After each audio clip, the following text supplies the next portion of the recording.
नमस्ते शारदे देवी काश्मीरपुरवासिनी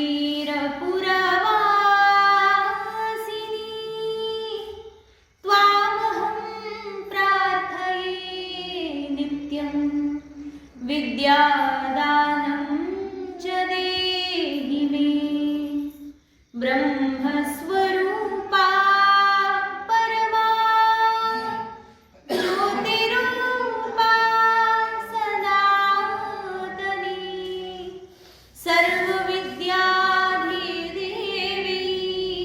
या तस्यै वाण्यै नमो नमः। सच्चिदानन्दरूपाय विश्वोत्पत्त्यादिहेतवे तापत्रयविनाशाय श्रीकृष्णाय वयं नमः। यं प्रव्रजन्तमनुपेतमपेतकृत्यं द्वैपायनो विरहकातर आजुहाव पुत्रेति तन्मयतया तरवाभिनेदुः तं सर्वभूतहृदयं मुनिमानतोऽस्मि। बोले श्री सच्चिदानंद भगवान की जय। श्रीमद्भागवत महापुराण की जय। गोपाल कृष्ण भगवान की जय। श्री राधा रानी की जय। सब संतन की जय।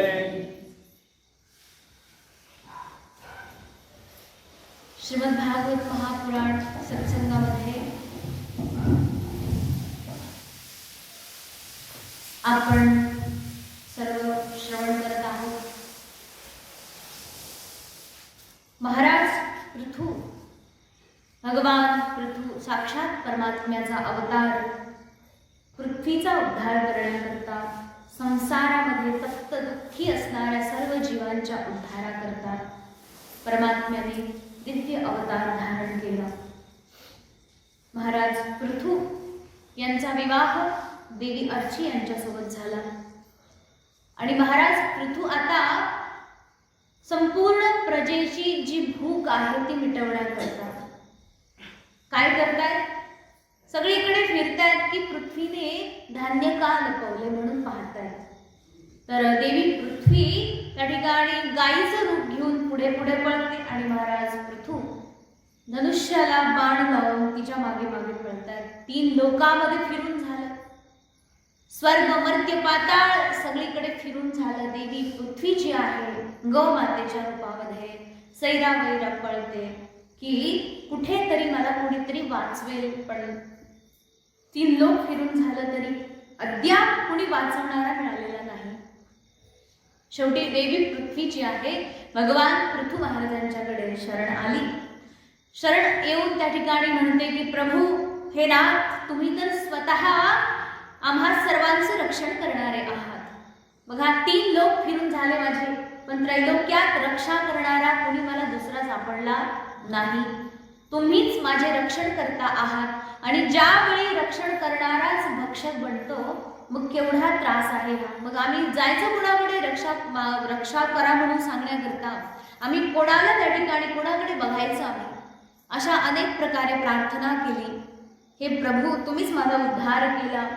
प्रत्येक युगायुगामध्ये केवळ पृथ्वीचा उद्धार करण्याकरता तुम्ही नवीन नवीन अवतार धारण करून माझ्या दुःखाचं त्या ठिकाणी निर्मूलन करतात। हे नाथ, प्रत्येक अवतारामध्ये तुम्ही माझंच दुःख दूर केलेलं आहे आणि आता यावेळी तुम्ही माझ्यावर कशा प्रकारे धनुष्यबाण चालवू शकता? मला याचं फार दुःख आहे। एकतर माझं दुःख आधीच काही कमी नाही, मग प्रभू तुम्ही माझी रक्षा करायचं सोडून हे काय करतात? असं जेव्हा पृथ्वी माता प्रार्थना करते तरीही महाराज पृथू म्हणतात की तुझे अपराध काही कमी नाहीयेत। ते बघ, माझे जे लेकरं आहेत ना, प्रजा आहे माझी, यांना उपाशी ठेवलेले, प्रजेला अन्न मिळालेलं नाही, मग प्रजेला अन्न मिळावं याच्याकरता मी हे उद्योग करत आहे। म्हणून तू काय कर, अन्न दे. अन्न का देत नाही हे तर सगळ्यात पहिला प्रश्न आहे. का लपवलं आहे स्वतःकडे ते अन्न? सगळं स्वतःच्या उदरामध्ये संपूर्ण झाडाच्या लता वेली आदी सगळ्यांच्या त्या ठिकाणी ज्या बिया आहेत त्या तू काय केल्यात? आपल्या उदरामध्ये लपवून ठेवल्यात. आणि बऱ्याचशा बिया तर काही जीर्णही झाल्या म्हणते. मग अशा प्रकारे हे सगळं का केलं? सगळे लोक उपाशी मरतात. तेव्हा भगवती पृथ्वी अत्यंत करुणा क्रंदन करून त्या ठिकाणी बोलते देवाला की प्रभू, माझं अन्न जे आहे पापी लोकांच्या मुखी जात होतं, जे की सज्जन लोकांनी खायला पाहिजे ना. हो, अन्न संत महापुरुषांच्या मुखी जायचं तर पापी लोक खातात आणि माझं अन्न पापी लोक खातात हे बघून मग मी अन्नच लपवून टाकलं. पहिली गोष्ट सांगितली. प्रभू बघा, या पृथ्वीवर अत्यंत अत्याचारी राजा जन्माला आला, तो म्हणजे राजा वेन.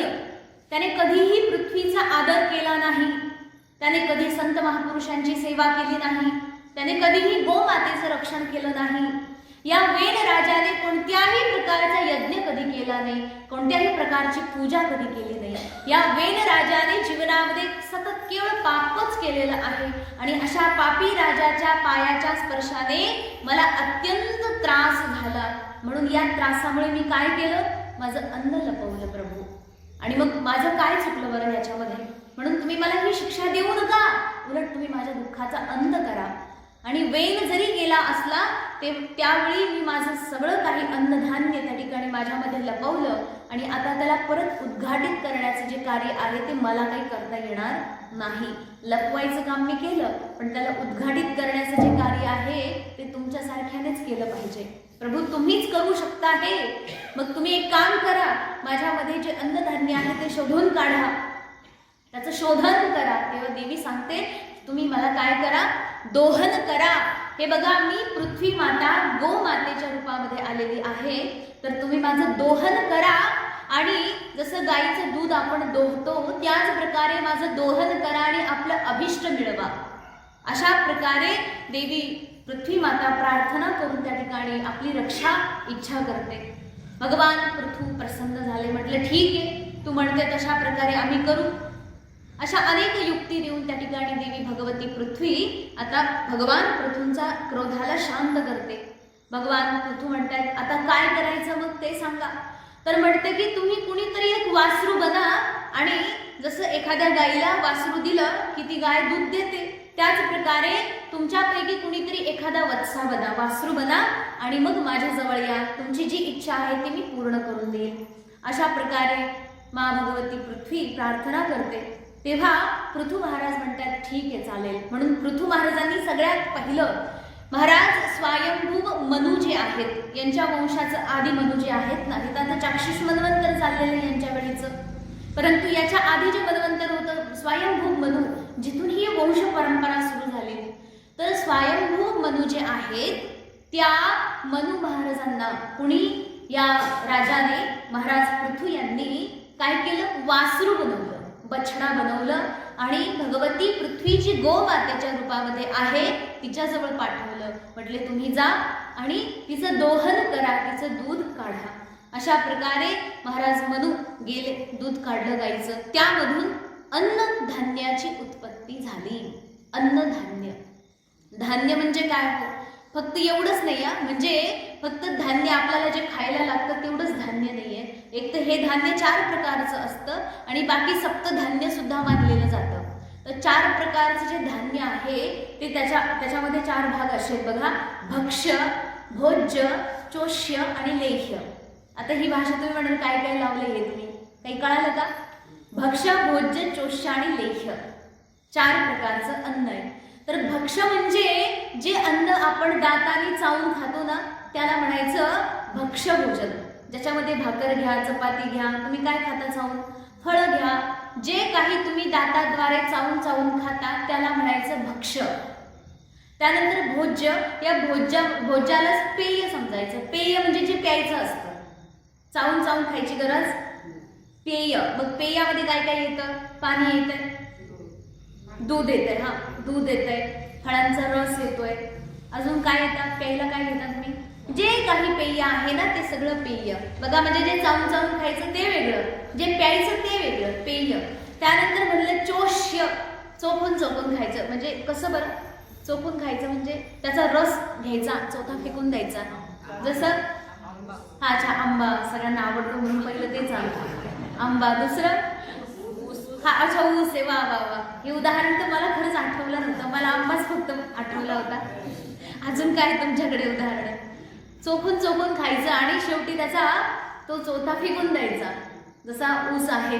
अशा प्रकारचं जे आहे चोखून खाण्याचं जे अन्न आहे त्याला म्हणतात चोष्य. त्यानंतर लेह्य. लेह्य म्हणजे ज्याला चाटून खायचं असतं. चाटून कसं? जसा मध आहे. अजून काय माहिती आहे तुम्हाला? चाटून खायला काय असतं?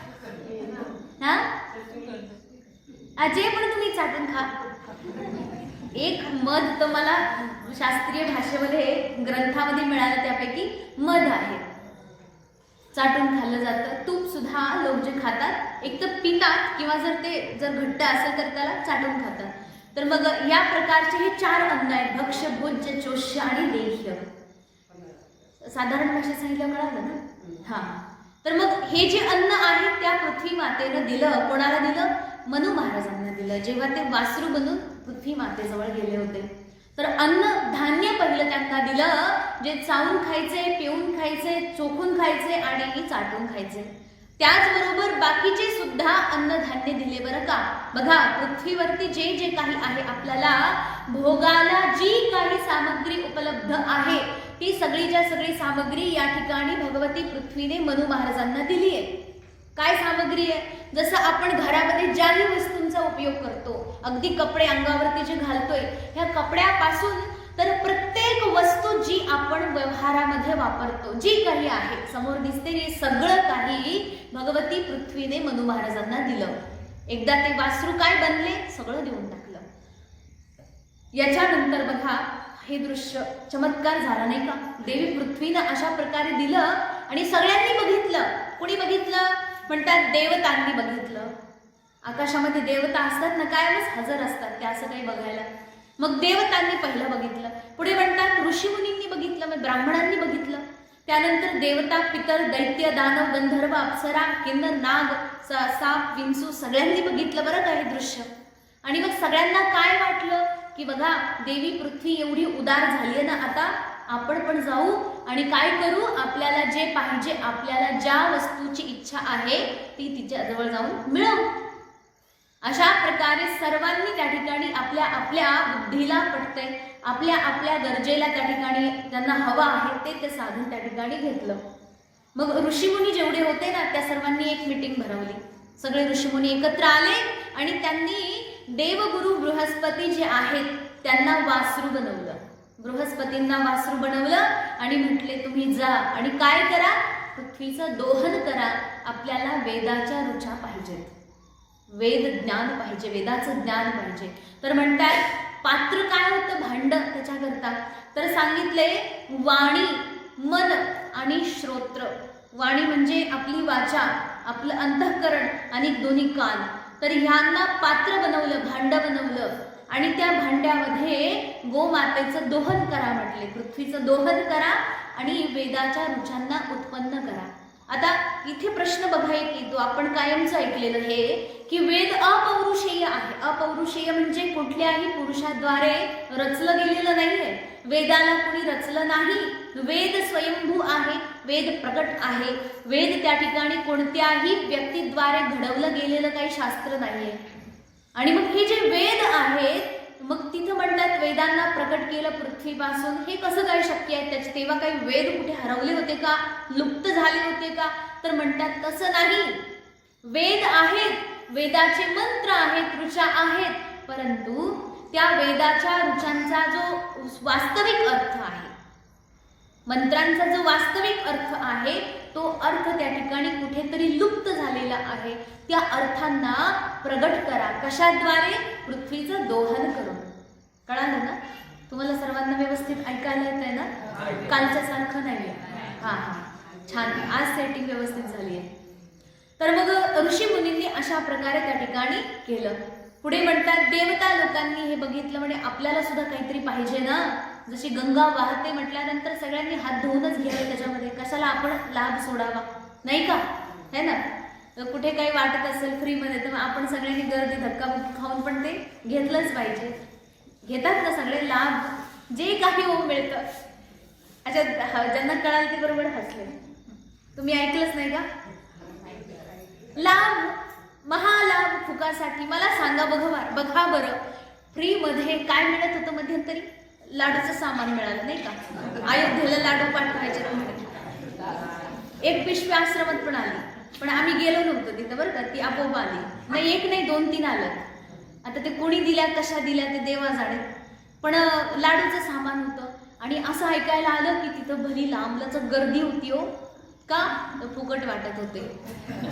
आता मला सांगा बरं, तुम्ही इथं सत्संगाला येता, प्रामाणिकपणे सांगा, तुमच्याकडून काही इथं भिशी जमवली का? एक 100-100, 200, 400 रुपये द्यायचे तरच सत्संग ऐकायला भेटेल.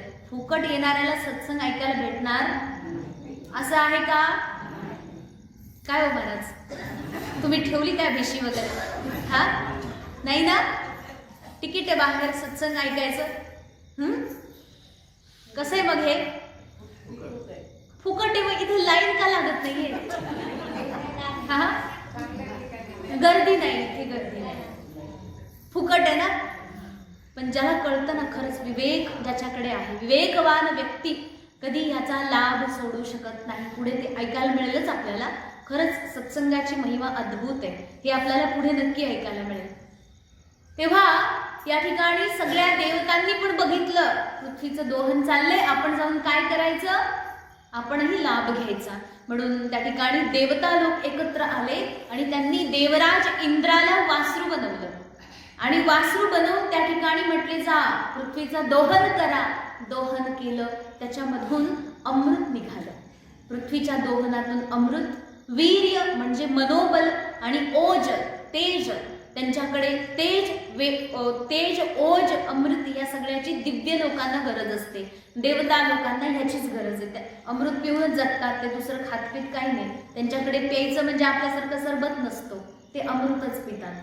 मग अशा प्रकारे देवता लोकांनी आपला स्वार्थ साधला. पुढे दैत्य लोकांनी बघितलं हे, जेवढे दैत्य आहेत ते म्हटले की अरे रे, आपल्याला पण काहीतरी पाहिजे ना. काय पाहिजे तुम्हाला? तर त्यांची मनोइच्छा जी होती ती पूर्ण करण्याकरता त्यांनी काय केलं? दैत्य सगळे एकत्र मिळून त्यांनी प्रल्हाद महाराजांना वासरू बनवलं.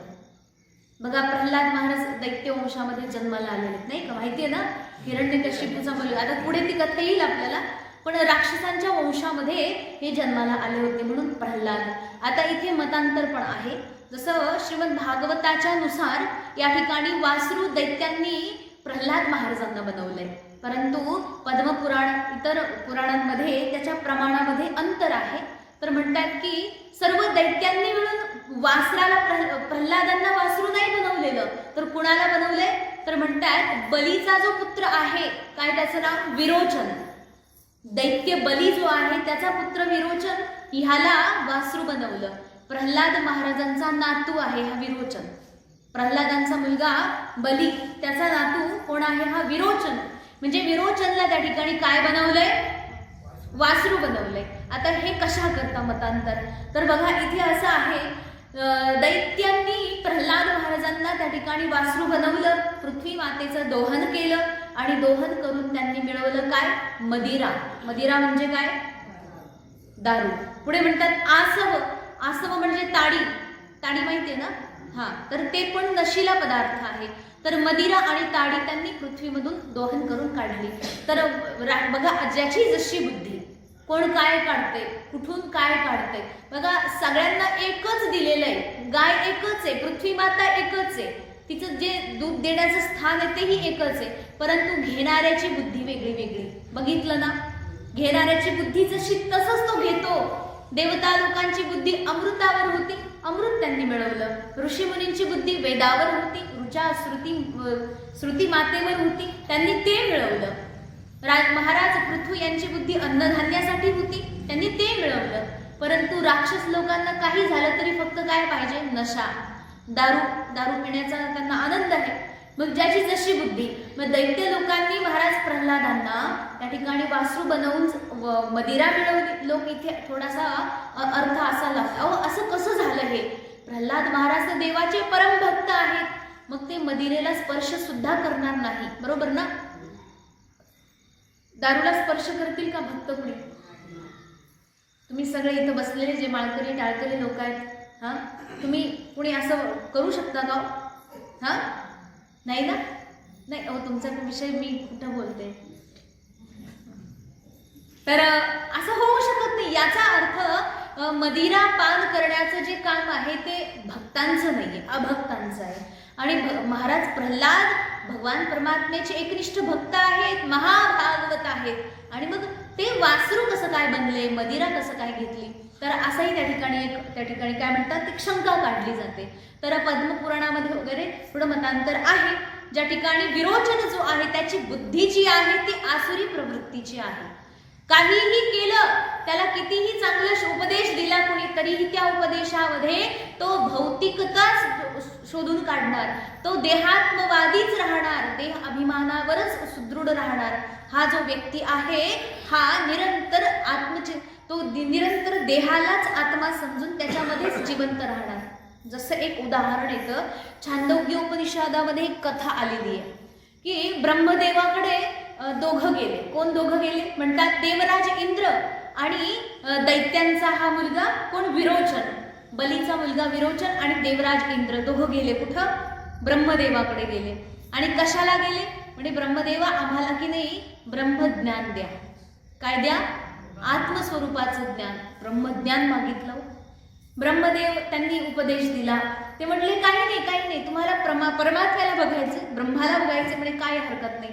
ते म्हटले अक्षिणी पुरुषः, म्हटले की अक्षिणी पुरुषः अर्थात तुमच्या दक्षिण म्हणजे वाम दक्षिण उजवा, हा, वाम म्हणजे डावा ना, वामांगी रुक्माई, हा, तर दक्षिण म्हणजे उजवा.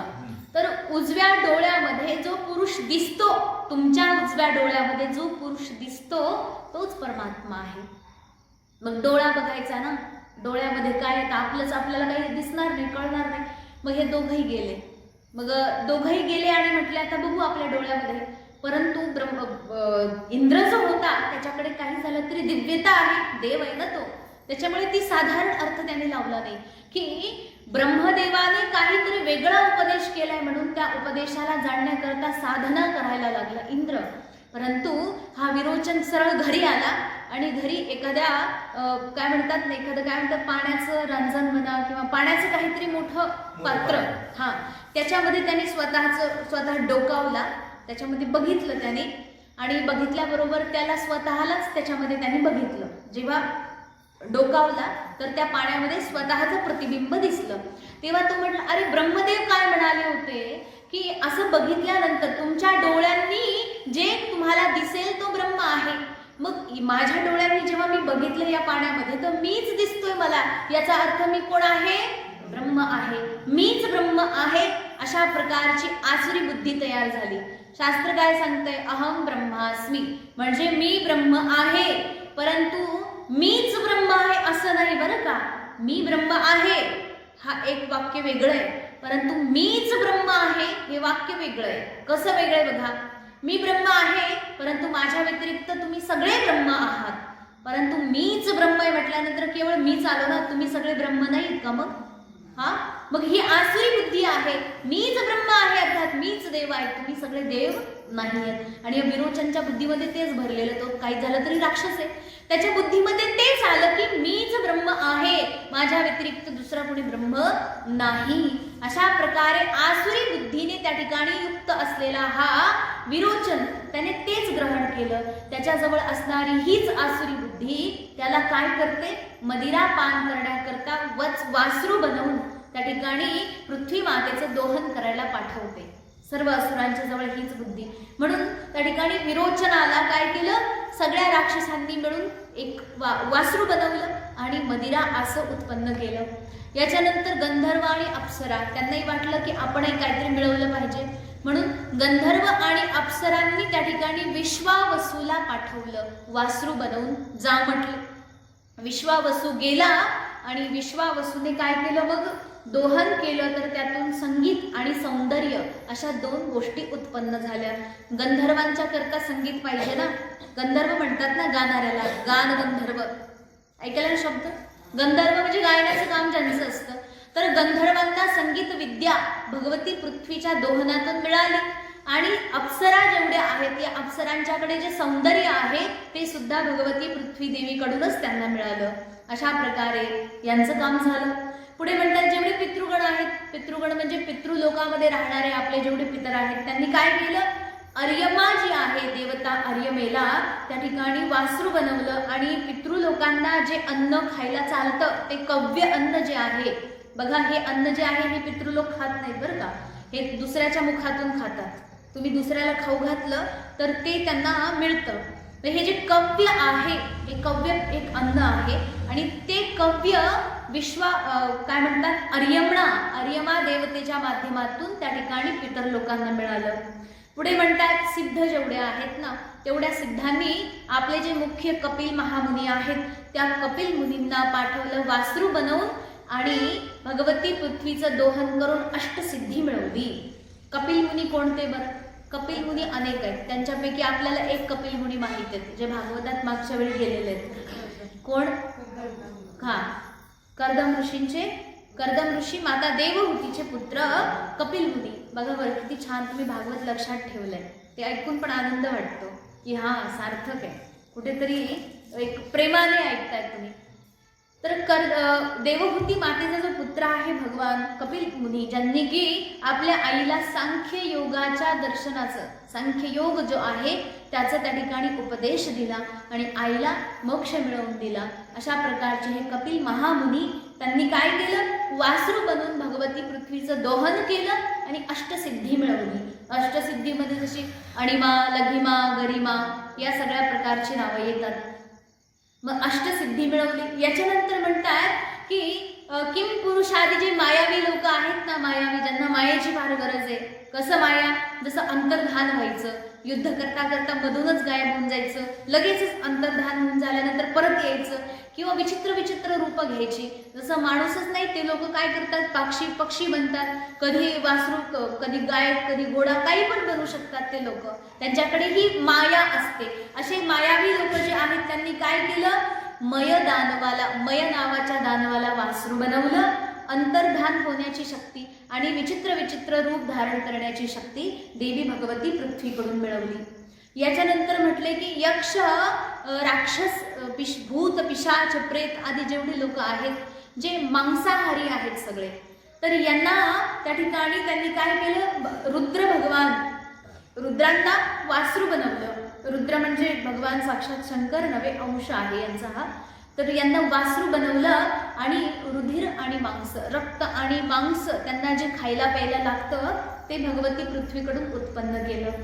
पुढे म्हणतात साप आणि विंचू त्यांना पण खबर मिळाली बरं का. म्हणजे अनेक आहेत त्याच्यामध्ये, आपल्याला थोडे जे उदाहरणं जमत आहेत तेवढे आपण घेऊया.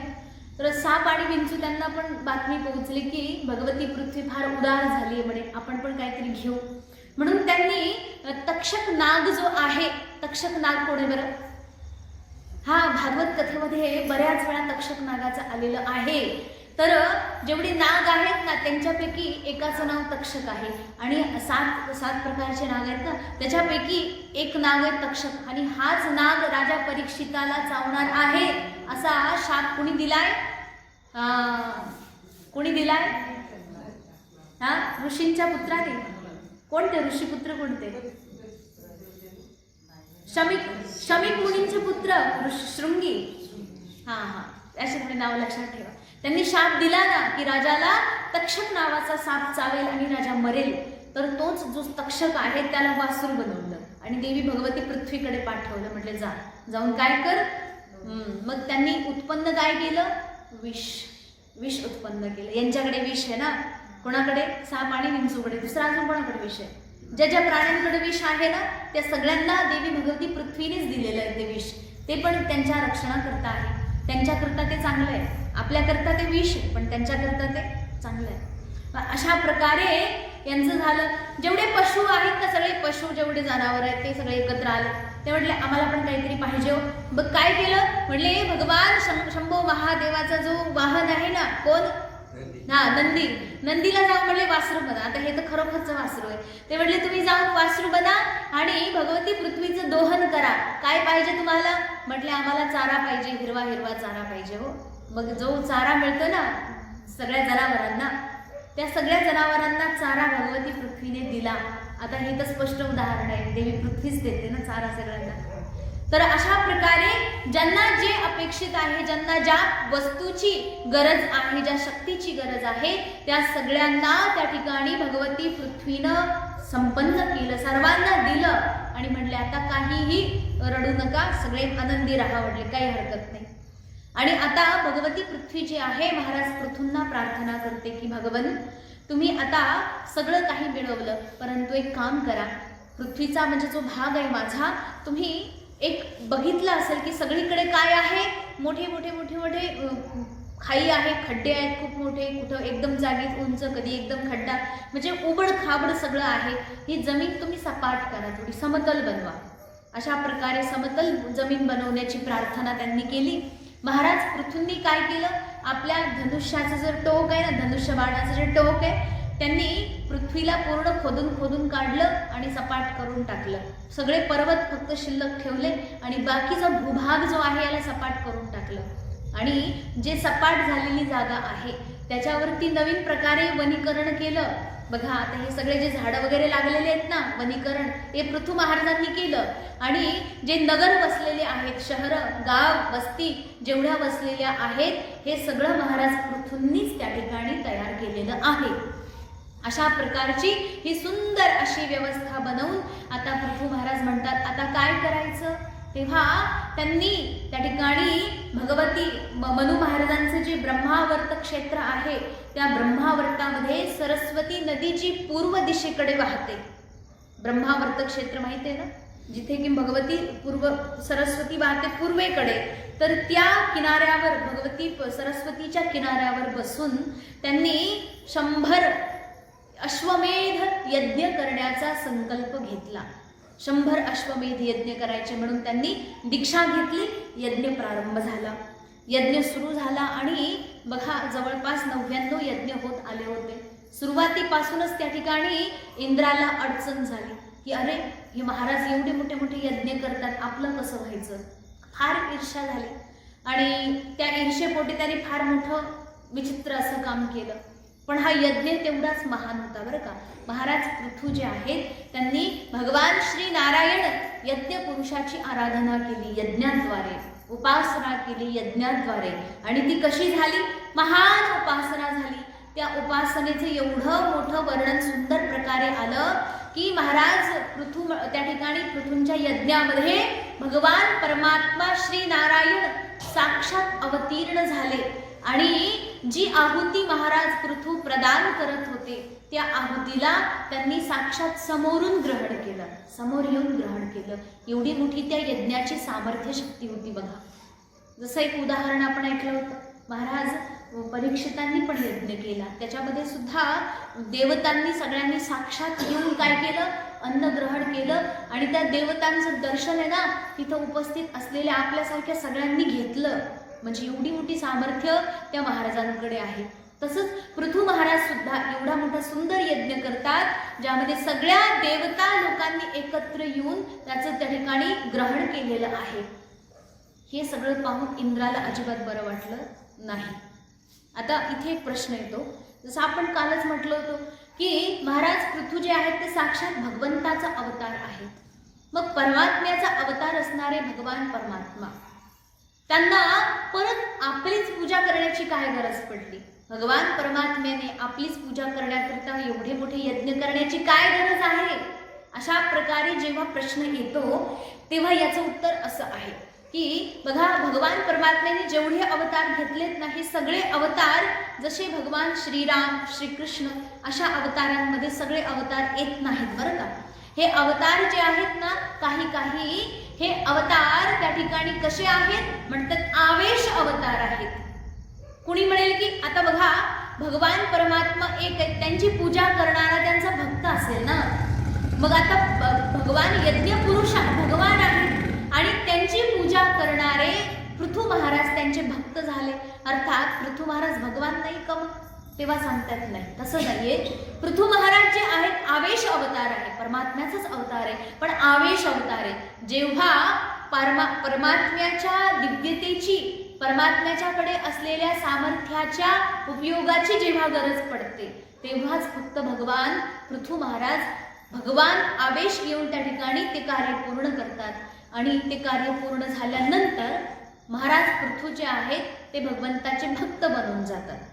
जसं पृथ्वीचं दोहन करायचं होतं, पृथ्वीमधून औषधांना काढायचं होतं, त्यावेळी महाराज पृथू भगवान परमात्मा बनून ते कार्य करत होते.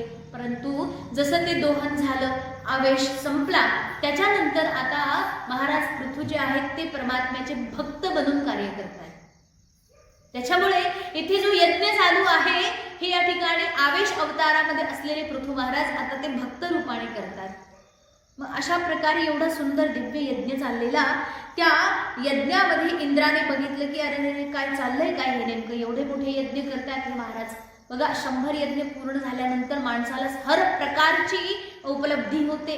प्रत्येक इहलोकीचे ते राजा होतेच. महाराज पृथू हे पृथ्वीचे राजा होतेच आधीच, परंतु अश्वमेध यज्ञ करून 100 अश्वमेध यज्ञ करून परमात्म्याला प्राप्त करून त्रैलोक्याचे राजा बनून जातील अशा प्रकारची भीती इंद्राला वाटू लागली.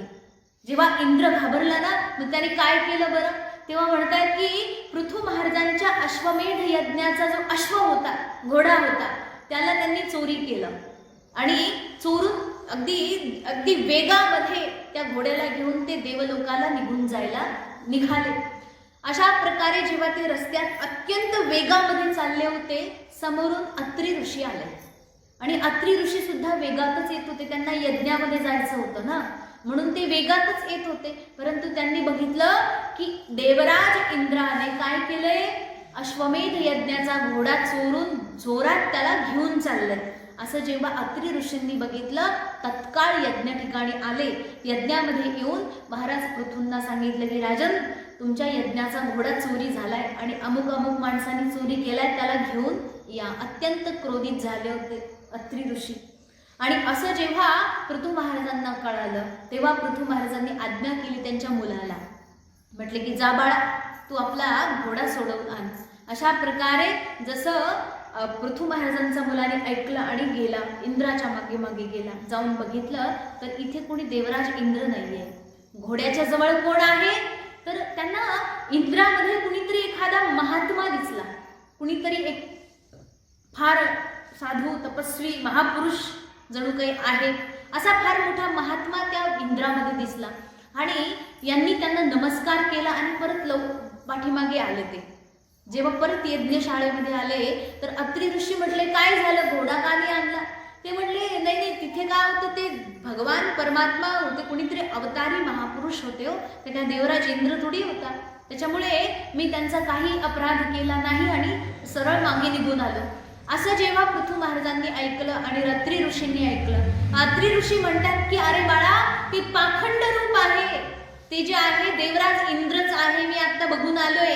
इंद्रानेच घोडा चोरी केलेला आहे आणि स्वतःच्या जीवाच्या भीतीनं त्याने काय केलंय, म्हणतात संत महापुरुषांच्या वेश धारण करून स्वतः कवच त्याने बनवलंय. संत महापुरुषांच्या वेशाचं कवच घातलंय त्या इंद्राने, बाकी काही केलं नाही. बघा केवढं सुंदर बरं. अपराधही करायचा आणि वरून भगवे कपडे घालायचे. कशा करता की भगवे कपडे घालणाऱ्याला कुणी अपराधी म्हणणारच नाही. मग पाया पडतील येऊन लोक, कुणी म्हणेल की ह्यानी 2-4 खून करून आले एखाद्याचा म्हणून. आता हे फार विचित्र गोष्ट आहे. कलियुगामध्ये ना कधी काय होईल सांगताच येत नाही बरं का. याची गंमत फार अद्भुत आहे.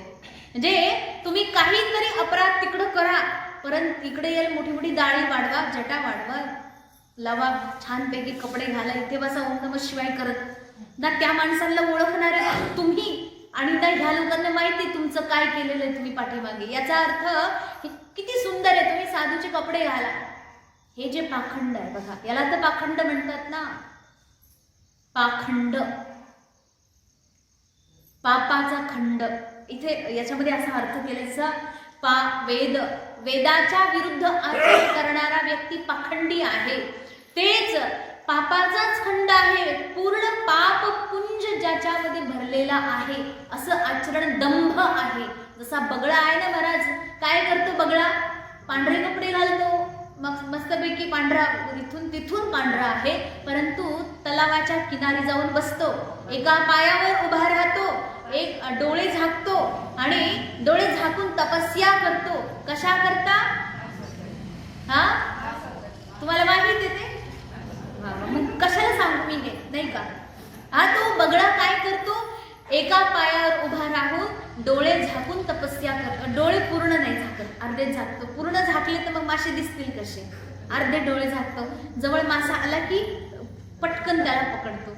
अशा प्रकारे हे पाखंडी रूप काही कामाचं नाही.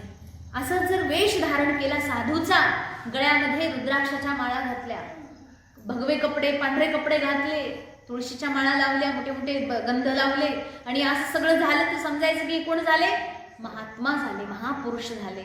आणि मग जे जग आहे ना ते मोहामध्ये, त्यांना काय माहिती याच्या आतमध्ये काय भरलेलं आहे ते. बरं दिसला कोणी महात्मा लगेच दंडवत घालायला सुरुवात करते. म्हणजे हे जे आहे फार आनंद होतो. वा, म्हणजे आपण केलेला अपराध सगळा लपून जातो. इंद्राला वाटलं चला मी पण एखाद्या महापुरुषाचा वेश घेतला म्हणजे काय होईल? रक्षण होईल माझं, माझा जीव कोणी घेणार नाही. अशा प्रकारे इंद्राने काय केलं? मग चालत राहिला. पण जेव्हा अत्री ऋषींनी, बघा ऋषी मुनींची दृष्टी ओळखते पण, बरोबर आहे की नाही? हा, बगळाच शेवटी त्याने किती सोंग घेतलं, पांढरं पांढरं घातलं, तरी पण ज्याला कळतं, ओळखता येतं, त्याला कळतं ही बगळाच आहे, हा हंस नाहीये. हंस आणि बगळ्यामध्ये फरक करण्याची बुद्धी, विवेक बुद्धी ज्यांच्याकडे त्यांना कळतं. अत्री ऋषींनी पाहिल्याबरोबर ओळखला, अरे हा तो कोण आहे? इंद्रच आहे. तेव्हा ते म्हटले जा, तो इंद्रच आहे आणि त्याच्याकडून आपला घोडा घेऊन ये.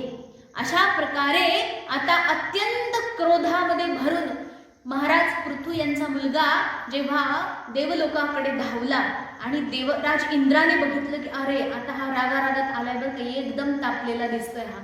अशा प्रकारे जेव्हा इंद्राने बघितलं, त्याचबरोबर आपल्या जे काही वेशभूषा धारण केली होती ना, ते कुंडल सगळं तिथंच फेकलं त्याने. जे कपडे बिपडे घातले ते वरचे तिथंच टाकले, घोडाही तिथेच टाकला आणि हा एकटाच निघून गेला. घोडा पण तिथेच ठेवला. अशा प्रकारे इंद्र निघून गेला आणि पृथू महाराजांचा जो मुलगा आहे त्याने त्या ठिकाणी घोड्याला घेतला आणि यज्ञशाळेत परत आला. तो जसा परत आला सगळ्यांना फार आनंद झाला. म्हणजे परमपराक्रमी मुलगा आहे महाराज पृथू यांचा, ज्याने की काय केलं? घोडा जिंकून आणला. म्हणून त्याचं नाव तेव्हापासून ठेवलं एक विजिताश्व. विजित अश्व म्हणजे ज्याने अश्व जिंकला, अश्व म्हणजे घोडा, ज्याने घोडा जिंकला तो विजिताश्व. अशा प्रकारे भगवान महाराज पृथू यांचा मुलगा अत्यंत पराक्रमी आहे. अशा प्रकारे त्या ठिकाणी हे सुरू झालं. परंतु तरीही देवराज इंद्र जो आहे तो आपलं पाखंड वृत्ती काही सोडत नाही. अनेक प्रकारे त्याने आपली पाखंड वृत्ती चालू ठेवलेली आहे. आणि हे जेव्हा पृथू महाराजांना कळालं, म्हणजे की याने एका साधूचा वेश घेतला, फार वाईट वाटलं त्यांना. तत्काळ उठले आणि धनुष्याला बाण लावून त्या दिशेने निघाले जिथे इंद्र राहतो. बघा आता आपण फार विचित्र गोष्ट आहे. सगळे ऋत्विज लोक जेवढे होते ना तिथे, ब्राह्मण देवता, ते म्हणले महाराज थांबाव, थांबा, असं करू नका, तुम्ही काय करताय? हे योग्य नाही.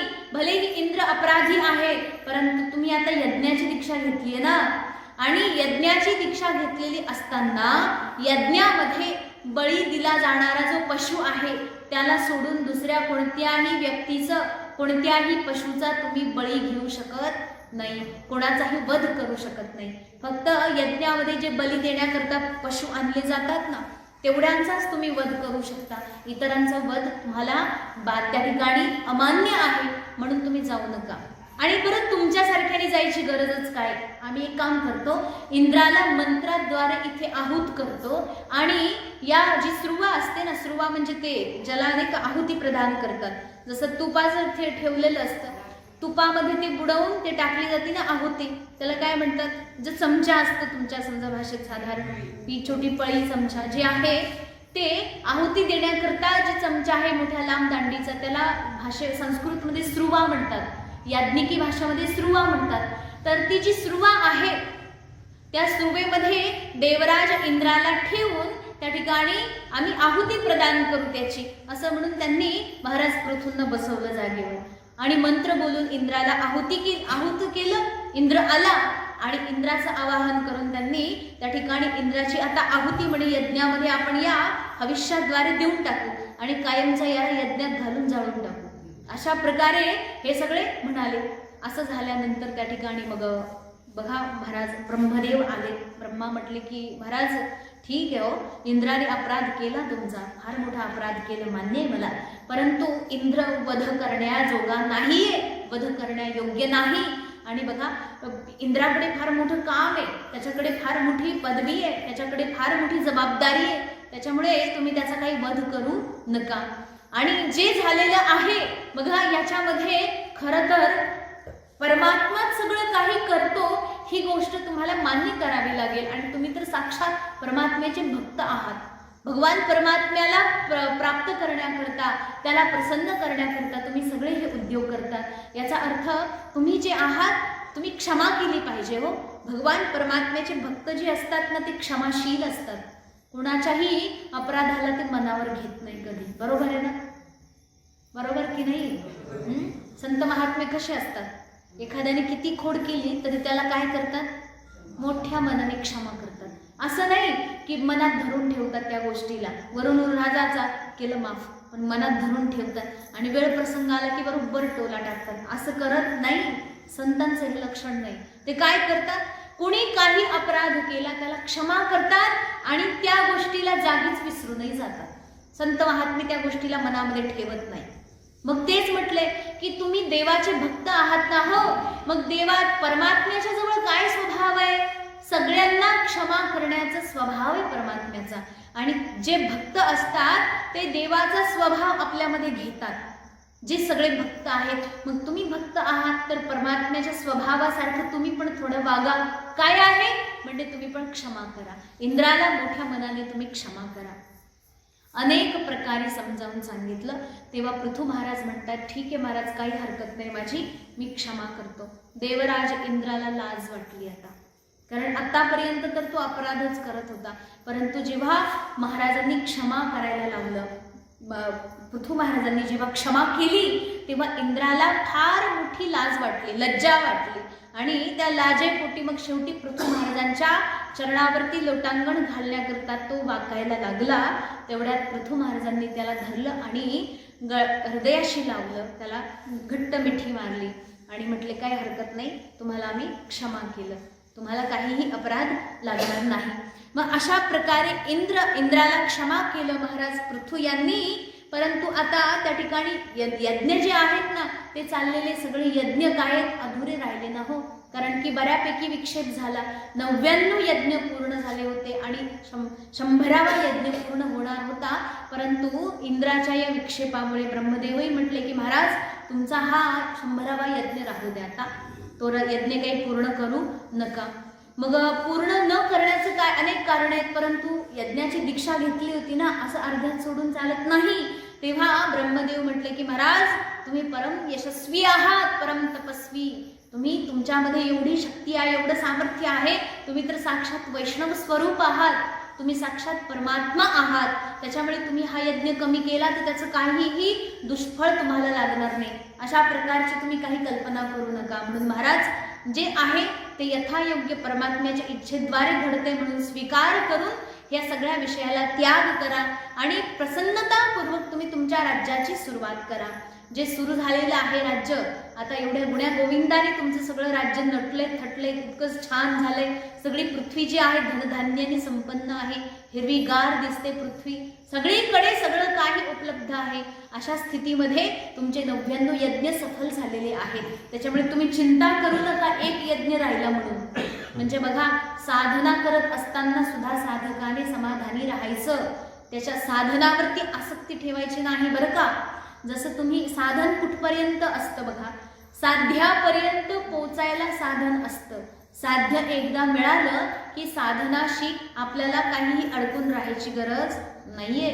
जसं तुम्ही बसमध्ये बसले, ST मध्ये बसले नगरला जाण्याकरता, आणि जेव्हा नगरला जाणं तुमचं साध्य आहे, नगर आलं, नगरला तुम्ही उतरले आणि तरीही त्या ST मध्ये, त्या STच्या सीटमध्ये जर तुमचं मन गुंतून राहिलं तर तुमच्या साध्यामध्ये केवढी मोठी अडचण आहे बरं ही. बरोबर की नाही? त्याच्यामुळे आपण जे साधन वापरतो साध्यापर्यंत जाण्याकरता, एकदा साध्य मिळालं तर त्या साधनाचा त्याग करावा लागतो.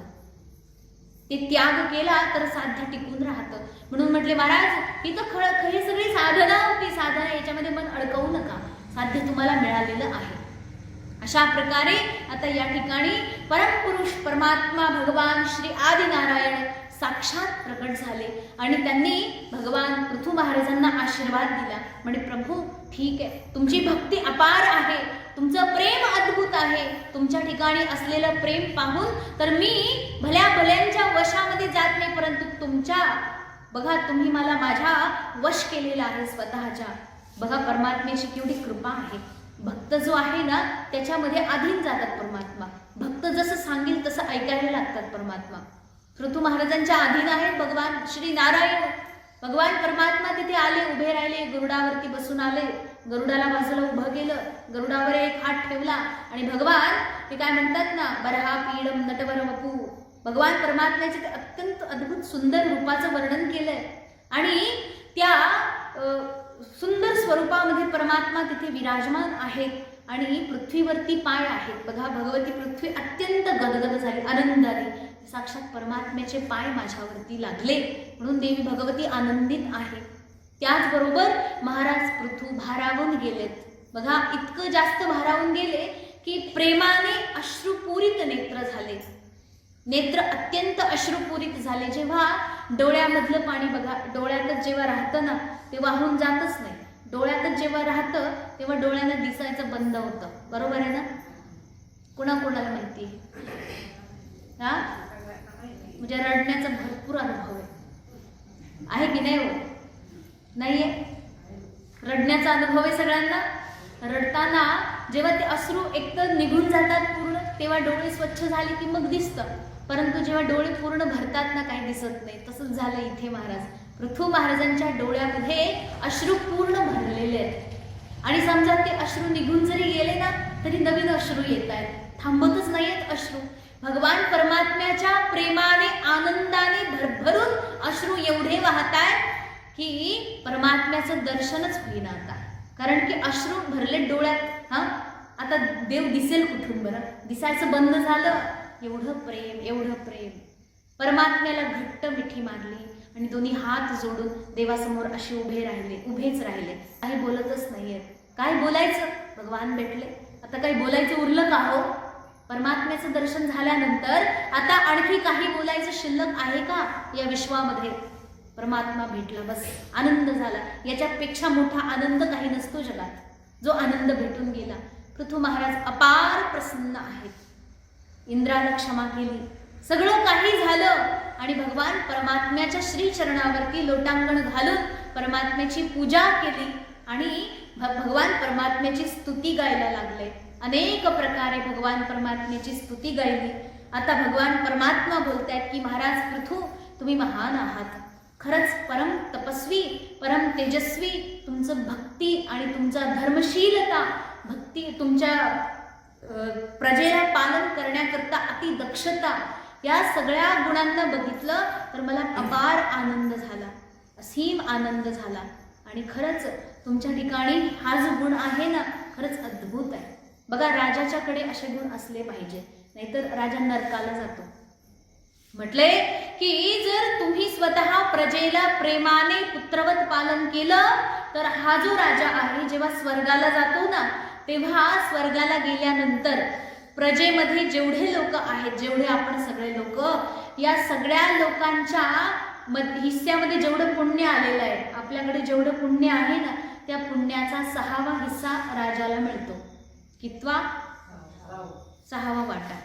तुम्ही जेवढं पुण्य करतात त्यातला 6वा हिस्सा राजाला आपोआप मिळतो. द्यायची गरज नाही, ते वरूनच ते ट्रान्सफर होतं खात्यात. ते आपल्याला द्यायचीच गरज नाही, राजाच्या खात्यात जातं आपल्या खात्यातलं पुण्य. कितवा हिस्सा? 6वा हिस्सा. कधी जातो? जेव्हा राजा प्रजेला प्रेमानं पालन करतो, प्रजेला पुत्रवत पालन करतो, प्रजेचं पुण्य राजाकडे जातं. त्याच उलट म्हटलंय जो राजा प्रजेला प्रेमाने पाळत नाही, प्रजेला प्रेमानं संगोपन शासन करत नाही, त्या राजाला नरकाला जावं लागतं आणि त्या राजाकडे जेवढं काही पुण्य असतं, उरलं सुरलं सगळं पुण्य प्रजा जी आहे त्याच्याकडून हिसकावून घेते आणि प्रजेकडे जे पाप आहे ते सगळंच्या सगळं त्या राजाच्या डोक्यावर जातं. बघा, मग विचार करा, आपला राजा जर चांगला असेल तर आपल्याला केवढा आनंद आहे, आणि जर आपला राजा खराब आहे तर आपलं सगळं पापही तो घेऊन जातो. म्हणजे राजा दोन्हीकडून चांगला असेल तसं पुण्य घेतोय. म्हणजे राजाला जर पुण्यशाली व्हायचं असेल, बघा, राजाला जर पुण्यशाली व्हायचं असेल तर काय केलं पाहिजे? प्रजेचं प्रेमाने पालन केलं पाहिजे. भगवान परमात्मा पृथु महाराजांना आदेश देतात की राजन, तुम्ही सुद्धा प्रजेचं ह्याच प्रकारे पालन करा, प्रेमाने पालन करा, असा आदेश दिला. आणि पुन्हा भगवान परमात्मा अत्यंत गदगद झाले. म्हटले की तुम्हाला काहीतरी द्यायची इच्छा आहे, मला तुम्ही काहीतरी मागा, काहीतरी मागा. भगवान परमात्म्याने आदेश दिला पृथु महाराजांना. आणि भगवान परमात्म्याचं ते वाक्य ऐकून पृथु महाराज परत देवाची खूप भूरी भूरी प्रशंसा करतात आणि प्रशंसा करून म्हणतात की देवा, मला काहीही नको बरं का, कारण की या विश्वामध्ये, या जगामध्ये ज्या सगळ्या भौतिक वस्तू आहेत, या सर्वची सर्व कशा आहेत? तुझ्या भजनामध्ये बाधा बनवणाऱ्या आहेत. म्हणतात देवा, तुझं हे वाक्य जे आहे ना, की भक्ताला तू जे म्हणतो ना भक्तांना की तुला काय पाहिजे ते माग, असं जे तू म्हणतो ना, खरं तर तुझं हेच वाक्य भक्तांच्या भजनामध्ये आड येते बरं का. भक्त लालसे पोटी, लालच्या पोटी काहीतरी भौतिक विषय वस्तू मागून घेईल आणि त्या विषयामध्ये फसेल परत जाऊन. बरोबर की नाही? फसेल ना. फसवा फसवीचा हा धंदा कुठपर्यंत चालेल देवा? त्याच्यामुळे मला काहीतरी माग असं मला म्हणूच नको, मला काही लागतच नाहीये. आणि बघा, भक्तीची पराकाष्ठा. पृथु महाराज आता काय मागतील भर देवाकडे? ऐकायचं? ऐकायचं ना. पृथु महाराज मागतायत देवाकडे की प्रभू, जर तू माझ्यावर प्रसन्न आहेस तर मला एकच गोष्ट दे. काय दे? म्हणतात मला 2च कान आहेत बरं का. किती कान आहेत? तुम्हाला किती आहेत? 2च आहेत ना. हा हा, 2च कान आहेत म्हटले, आणि 2 कान कमी पडतात ऐकायला, कमी पडतात 2 कान. काय ऐकायला? सत्संग, देवाची कथा ऐकण्याकरता 2 कान कमी पडतात. पृथु महाराज म्हटले मला 1000 कान पाहिजे. किती? 1000 कान पाहिजे. 2 कानांनी तुझी स्तुती ऐकायला ते दोन्ही कान पुरे नाहीये, तो कमी पडतात. आपण पण म्हणतो ना, वा काय सुंदर दृश्य आहे, 2 डोळे कमी पडतात त्याला बघायला. म्हणजे समुद्राचं पाणी डोळ्यात मावत नाही. का मावत नाही? कारण 2च डोळे आहेत. जर समजा डोळे मागून पुढून चौकडून असते तर मग मात्र आपण सगळं व्यवस्थित पाहू शकतो. महाराज पृथु म्हणतात की देवा, तुझी कथा अपार आनंद देणारी आहे, ती कथा ऐकण्याकरता 2 कान कमी पडतात, म्हणून मला किती कान दे? 1000 कान दे. वा, काय मागितलं देवाकडे? संत महापुरुष असं तसं काही मागत, काय मागतात मग?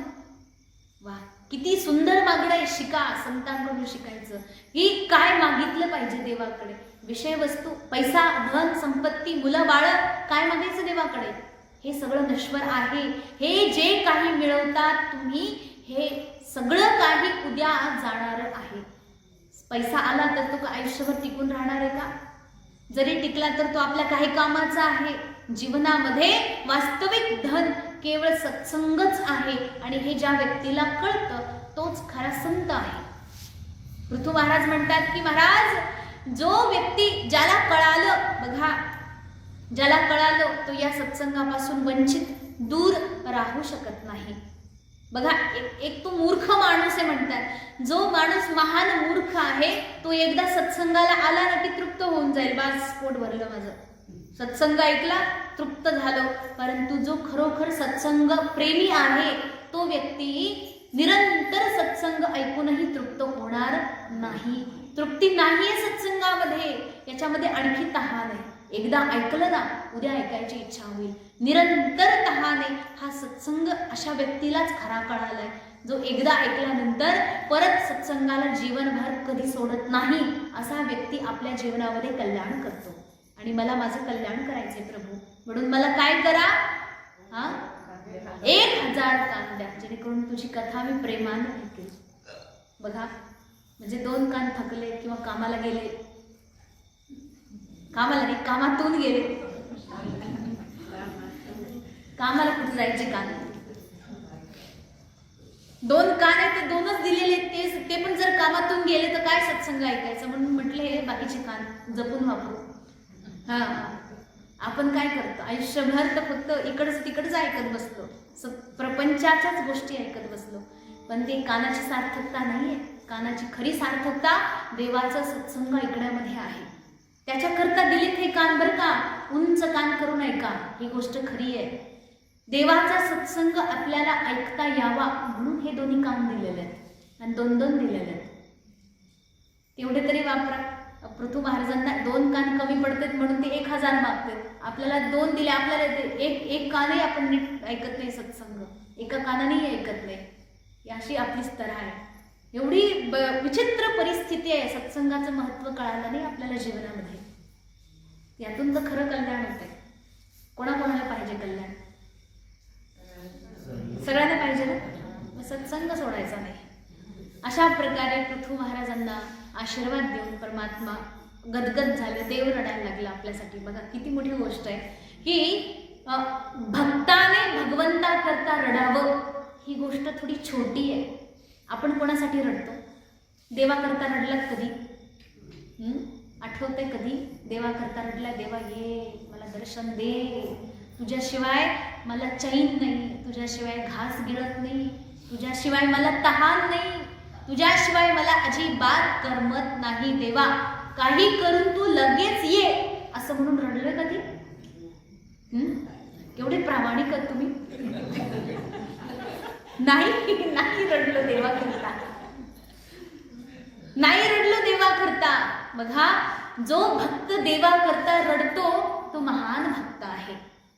परंतु ज्या भक्ता करता साक्षात परमात्मा रडतात ना, तो महाभागवत आहे, परमभक्त आहेत. अशा भक्तांच्या भेटी करता देव कायम व्याकुळ होतो. माझ्या भक्ताला मी भेटेल म्हणून देव आधी नाचत बसतो. भक्त तर नाचतात हो, तर ते नाचतात म्हणून देव येतो. आणि भगवंताला पण नाचत नाचत येतो की वा, आता मी माझ्या भक्ताला भेटणार आहे.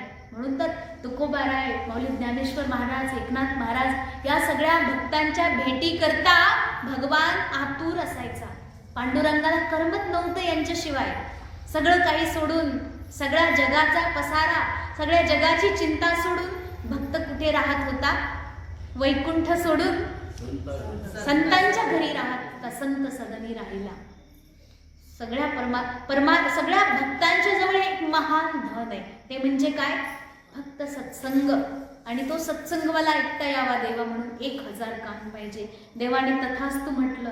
इच्छा नाही पृथू महाराजांना, पृथू सारख्या भक्ताला सोडून जाण्याची इच्छा नाहीये, तरीही आता जावं लागेल. परमात्मा वारंवार आपल्या भक्ताकडे बघतात, करुणामय नेत्राद्वारे.